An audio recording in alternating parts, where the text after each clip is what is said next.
One of these days, I'll probably make a proper tutorial on my editing workflow and the exact steps I go through creating an edit start to finish. But for the time being, I just wanted to share some of my loose thoughts on my kind of philosophical approach to editing and how I like to handle things. Because I think a lot of times when people first get into editing, or maybe if they've been doing it a while but they've been struggling, is they're looking at the end product and trying to literally create that at the very beginning of their edit. And I think that's kind of the wrong approach. What I do personally is I look at that end result. What am I trying to make? What's the deliverable? Is it a feature film? Is it a short film, documentary, commercial, explainer video, interview video? What am I making? And so I have that kind of goalpost down in the far distance, far down the road. That's where I'm going. So I know kind of the rough parameters of what I have to work with. But before I try and lay down on my timeline exactly what that final product's going to be, I like to actually take it more kind of step by step. And what I mean by that is any final product, there are steps and a series of steps you can take to make that the best product it can be. And so, for example, like an interview video or something where you're going through it, you lay down your sync sequence, you get everything synced up, and you save that so you always have it. And then what I like to do is I like to go through and just pull selects, pretty much everything that I could ever possibly want to use. So I have a sequence of just my selects, so I can always go back to that. And then I sometimes make another sequence of like my, A-roll type stuff of what like I actually want to keep out of those selects.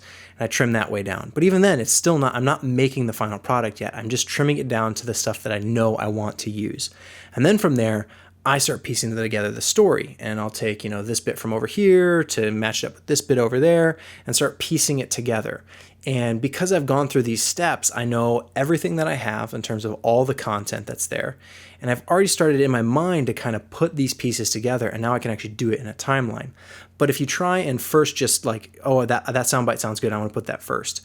And then, oh, that soundbite sounds good, I want to put that second. If you're trying to do that from the very beginning, from the very get-go, it's going to be really hard to tweak and move things because you're not seeing that big picture. You have to go through everything and take those steps and take that process. And then if you do make a mistake or you want to change something around, you can always go back to a previous, sequence that you have set up.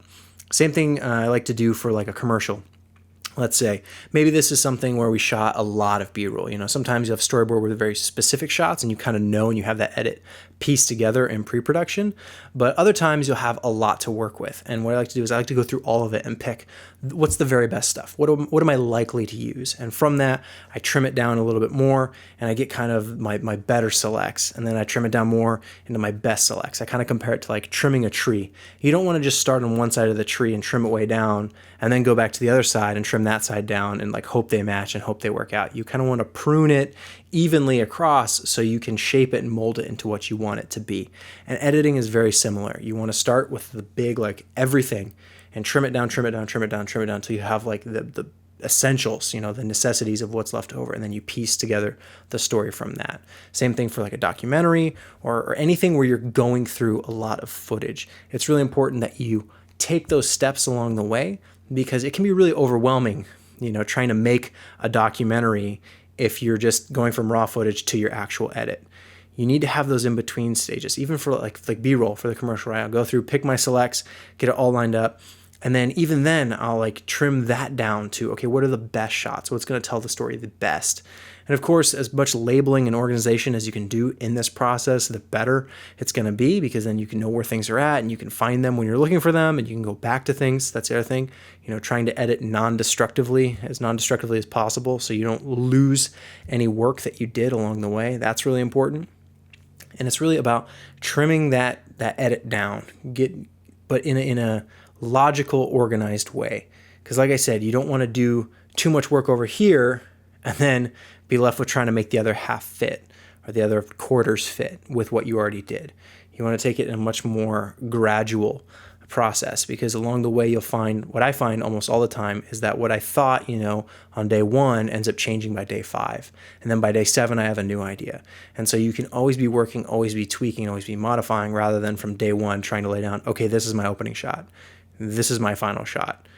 And putting those pieces together on day 1, start with getting it all trimmed down and then go through it and pick, okay, what out of these best shots, what's going to work best first? Let's try that. Let's try this last. Let's try this in the middle and see how it works from there. It's a lot better to follow those steps and take that It can be slower, I guess, in some sense, but I think you end up making a better final product because you know the end goal, and through those steps, you've seen that big picture, so then you can make it the best product it needs to be.